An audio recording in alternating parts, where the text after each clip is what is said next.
Bury me at Briar Brook.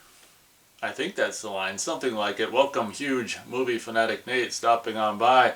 This time I'm coming at you to review, believe it or not, a relatively new movie that I guess was produced and was finished in 2021 and kind of came out last year in 2022 and debuted for free. You can watch it for free with ads on TubiTV.com, and indeed that's how I watched it. Very, very surprising, and I'm very excited to stop by and review She Came from the Woods. I don't know, I imagine I was just on Tubi dicking around, or maybe I got an email about this, or with this title included in other recommended titles or something, but I gotta tell you, when I saw the cover, or the poster rather, it's right up my alley. For those of you who don't know, my favorite movie franchise of all time is Friday the 13th. I'm a big summer camp aficionado in general. I love the outdoors, lakes, woods, summer camps. I love the Meatballs, well, the original film, and films even like Indian Summer and anything that, pretty much, maybe not anything, but if it takes place at a summer camp and it's a movie, I really like it. It's really up my alley. Obviously, Sleepaway Camp 1, 2, and 3, and The Burning. And although the thing that's a bummer about The Burning is just a small part of the beginning takes place at the actual camp itself. But this is my long-winded way of trying to say that I'm a big summer camp aficionado, and I really like as in Meatballs. I mean, it doesn't even have to be a horror movie. Oh, so things like even Wet Hot American Summer. Even if it's kind of a more like a corporate comedy like that is, I mean, if it takes place at a summer camp and it's done faithfully, I can give things like Wet Hot American Summer a pass. But onto my review of She Came from the Woods. I right off the bat, let's face it. When I watched the movie and when halfway through or so, I really think I really don't like the title. I think a title like, Camp Briar Brook Massacre or Terror at Camp Briar Brook or something like that would have been a much better title than She Came from the Woods. She Came from the Woods reminds you of some Disney movie.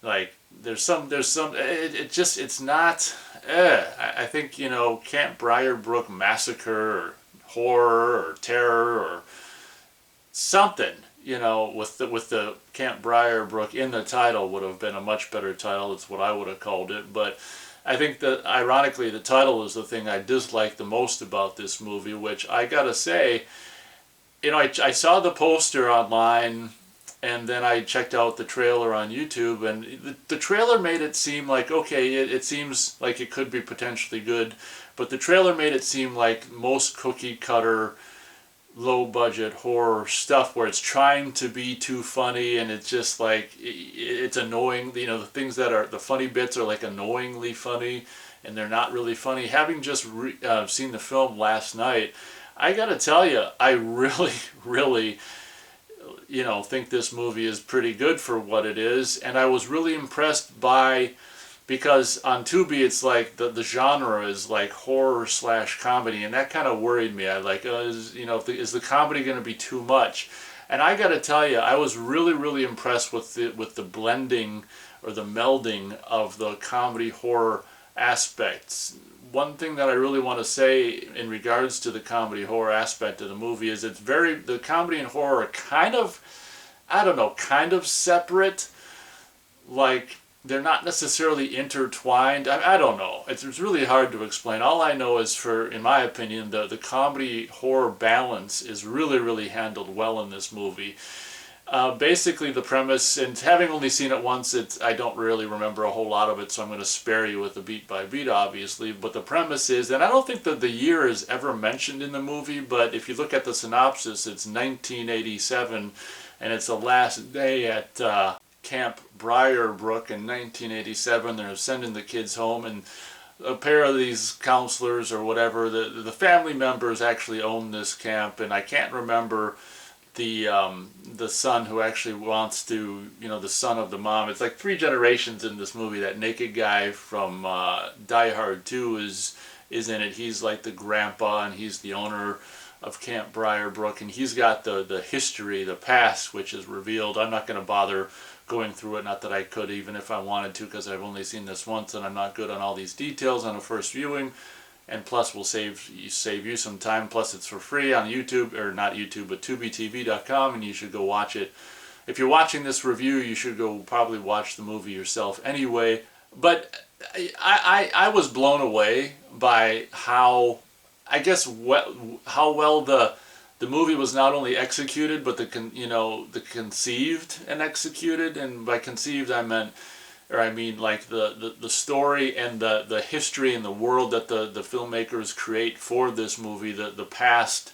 It for such a low budget movie, it makes it unusually grounded, and it gives you so much, maybe not so much, but enough history and stuff about like the location and the family members involved and stuff, where it really makes it real, much more so than most of your movies these days, even movies that are like, movies that are in the theater and stuff. And actually, after we watched this, I watched it with Beth, I said, I turned to her and I'm like, God, this is better than most movies in the theater these days. And it's really a shame. This is the first movie I think I've ever seen like on a, that's currently exclusively on streaming as far as I know, that I actually really wish it was on Blu-ray, because I'd really, really love to own this. And if there's anyone out there who knows how to rip it off Tubi, or somehow download it or whatever, feel free to leave a comment in the comments on how to do that, because I'd really like to own it, even if it's only in a digital fashion. But I gotta tell you, I mean, I was really, really impressed with this movie, and how most low budget movies just have a low budget film student feel, and I don't know. I mean, I guess this has a little bit of that, but I think this movie really does a good job at being like, it goes back to the comedy blending with horror aspect that I was trying to articulate earlier. It just really does a nice, bunch of comedy, seriousness, horror, and blending it all together at some times and being separate at other times. For you summer camp enthusiasts, the movie begins obviously with the kids are still there, and there's like this musical number, so there's like a summer camp actual kids aspect to the very beginning of this movie before the kids are sent home. So there's that. There's a little bit of your, obviously there's the campfire. There's, if you're doing a summer camp horror movie, there's things, in my opinion, that, beats you have to hit. Campfire, you have to have an axe in there, you need to have archery.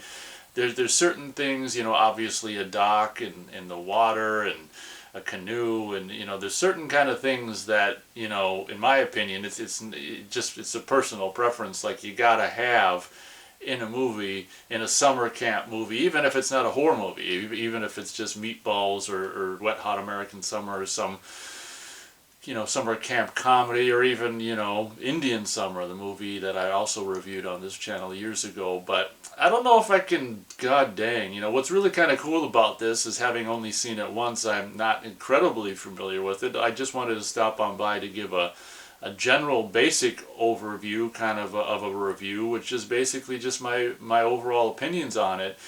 The basic premise is last day of camp, they send the kids home, and what's really cool is a busload of kids that are on their way home becomes a plot point of the movie.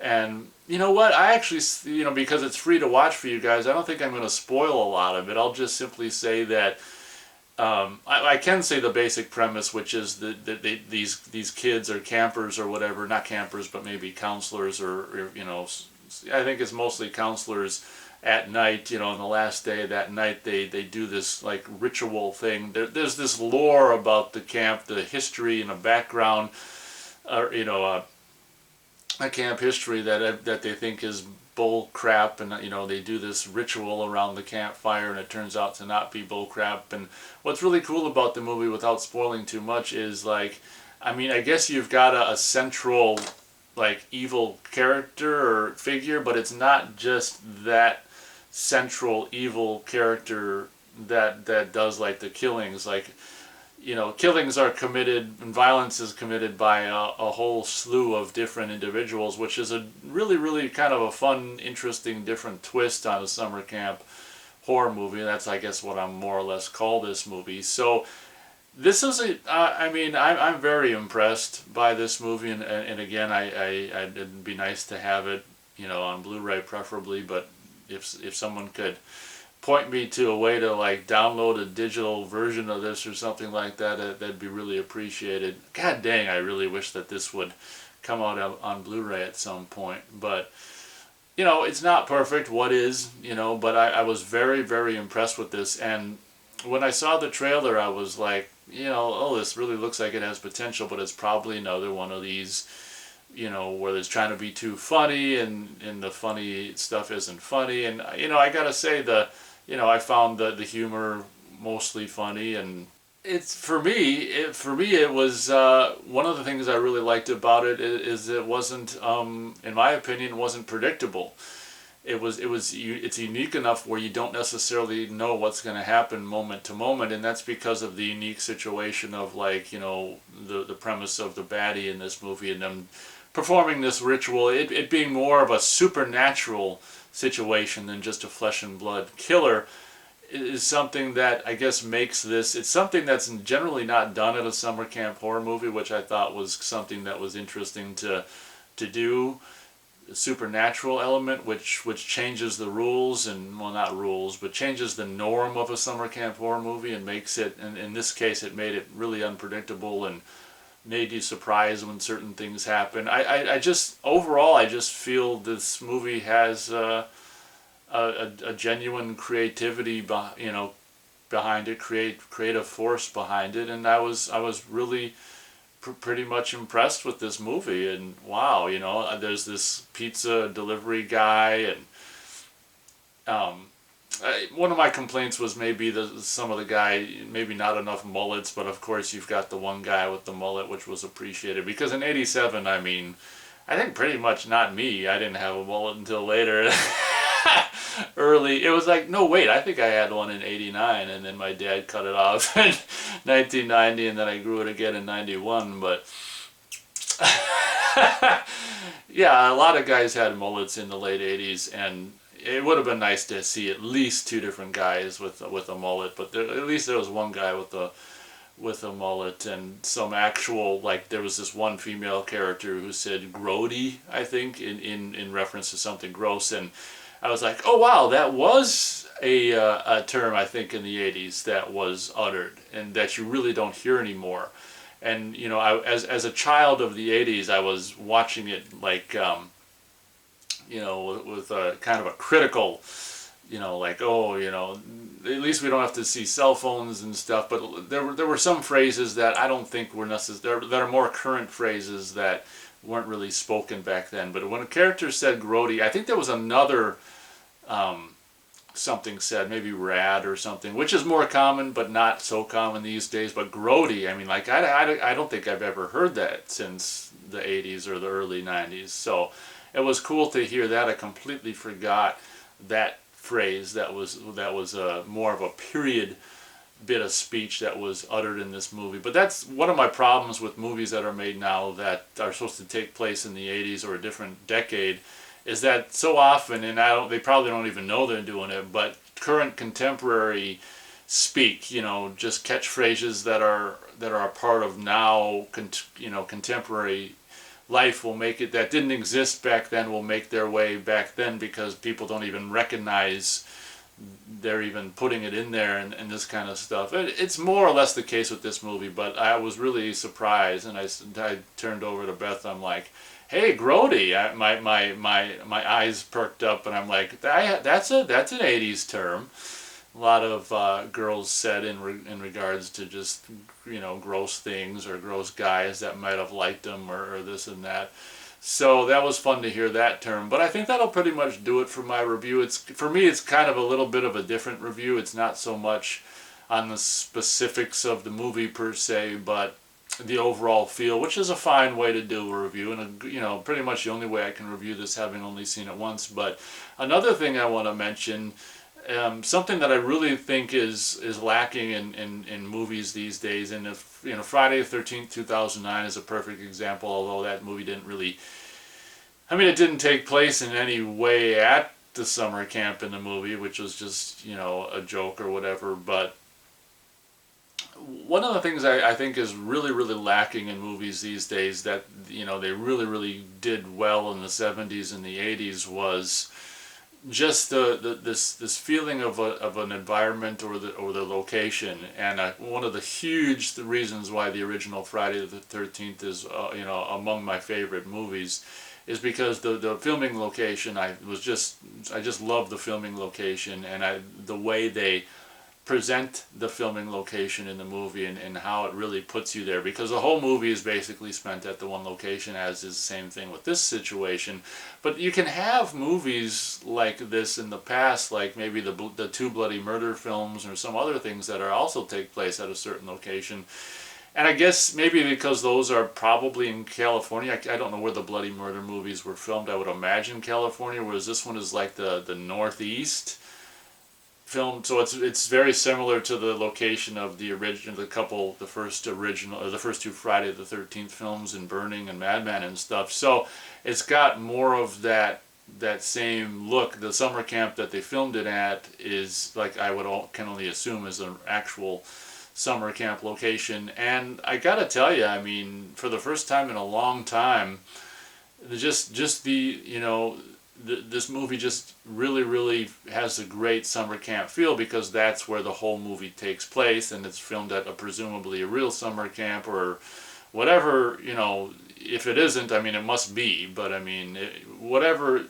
What I'm trying to say is the summer camp feel is very heavily prevalent in this movie, and it just, it's just great to have a movie with that feeling of just that location and the nighttime. Most of it takes place at night. The nighttime exteriors, with the all important blue lighting is done well. And I gotta tell you, I was just really impressed with this movie, and I keep coming back to that fact of, oh God, it'll be such a shame if this never ends up on Blu-ray or even DVD or just anything physical. It'll just be a goddamn shame as far as I'm concerned. This movie, is just, it's a bummer, because in my opinion this deserves to be in the theater, much more so than a lot of movies that actually end up in the theater. And I just wish the guys who made this movie the most best of luck and with this movie. And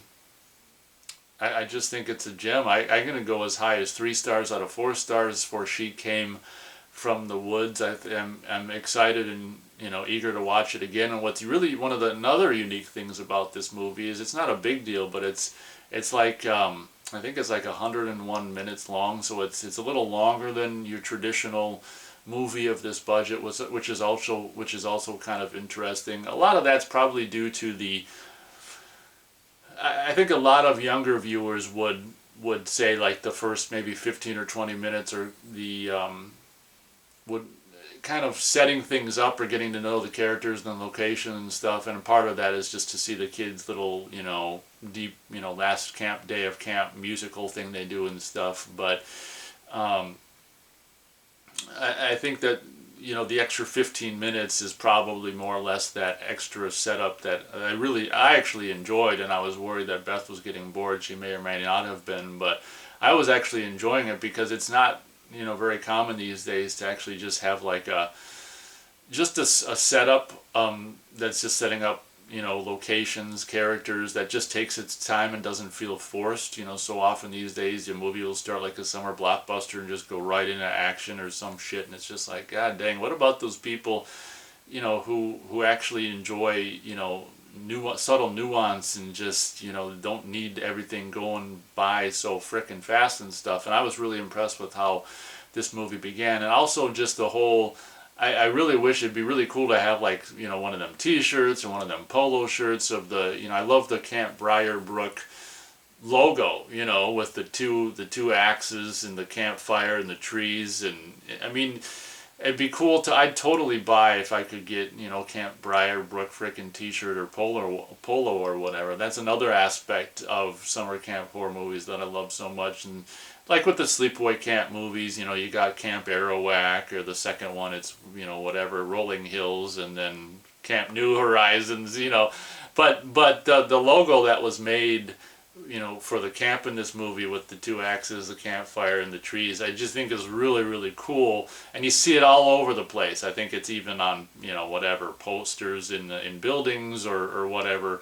But it's so cool how most of the characters, if not all of them, are pretty much wearing a shirt or a polo with that on there. So it's that's I mean that's what I mean about just the atmosphere of this movie being so summer camp cool, is that even if they're out in the middle of the woods at night, someone's got a Camp Briarbrook. Oh, it's just so wonderfully summer campish, this movie, and I really, really, really appreciate that. And, you know, obviously, I don't know if it's a nod to Friday the 13th. You got a little bit of canoe action at the very end. And, yeah, I'm sure there's things I'm forgetting to mention. But on the whole, I mean, mostly impressed with this movie. And as I've already said, it's just gotta be such a shame if this never ends up on anything physical at all. And, you know, fingers crossed on me being able to frickin' come across a download or some way to actually like own it, because this, I can see this for me definitely becoming like you know, a movie to add to the summer camp movie, in this case summer camp horror movies, you know, library. And it's just too bad I can't do it on a physical DVD or Blu-ray shelf. But I mean, there's no reason. What's really cool about this title is I don't know how long it'll be on Tubi for free. I mean, it's branded as a Tubi original, so I don't know if that means it'll be on there forever or what. But at this point, anyway, no one has an excuse not to watch it because it's absolutely free to do so. And I'm very interested in seeing what other people that have been following me and my channel for years have to say about it as well. I'm very interested, more so than normal, what you guys think about this title. So if you're so inclined to do so, please feel free to check out the movie and stop back here and leave what you think about it in the comments. Obviously not a requirement, just a humble request from a humble, huge movie fanatic. But as always, I think this review went on a little long, but I mean, this was kind of cool to see a movie that was recently made that actually moved me like this one did. You know, not a huge way, but more than I'm used to being moved by movies these days. It actually affected me in a way that was like, wow, you know, there's things about this movie that actually, you know, and let's face it, it's trying to harken back. It takes place in '87, so it's trying to recreate that you know, that great thing that was going on with the '80s and all the Friday the 13th films and sleepaway camps and stuff, and try to capture that. And I think it did a really good job, I mean, of doing it. There's other movies that have come out, I can't remember the title, I've reviewed it, where it was trying to do like the '80s retro thing, and it just didn't work for me. This one, I think it is one of the titles that I think was more successful in trying to recreate, you know, that '80s thing. And I think a lot of the reason, honestly, why, and I don't mean this to take away from the movie or the guys behind the movie, but a lot of the reason I like this movie is just the summer camp location it was filmed at. It was just so cool and actually makes you want to go there. But I probably won't because, you know, I haven't gone to Novi Bosco, and this place is, you know, probably located even further away than that, or the same general distance from where I am in Minnesota. So, but I think the filming location is a big part of why I love this movie. Obviously, being a pizza fanatic as well as a huge movie fanatic, it was cool to have the pizza delivery guy and the comedy that came with that. And yeah, just you know, I've already said it a bazillion times, but just I really responded to, you know, the filmmakers' mix of horror and comedy, and I thought both of them were handled really well. There were many moments that were surprising and like, oh, that was cool. And yeah, very, very interested in hearing what other, you know, what you guys think about it. If you wanted to check it out and stop back here and let me know. But I guess that pretty much does it for my review. Hope you guys enjoyed. Thanks so much for watching. And as always, we'll catch you on the next video.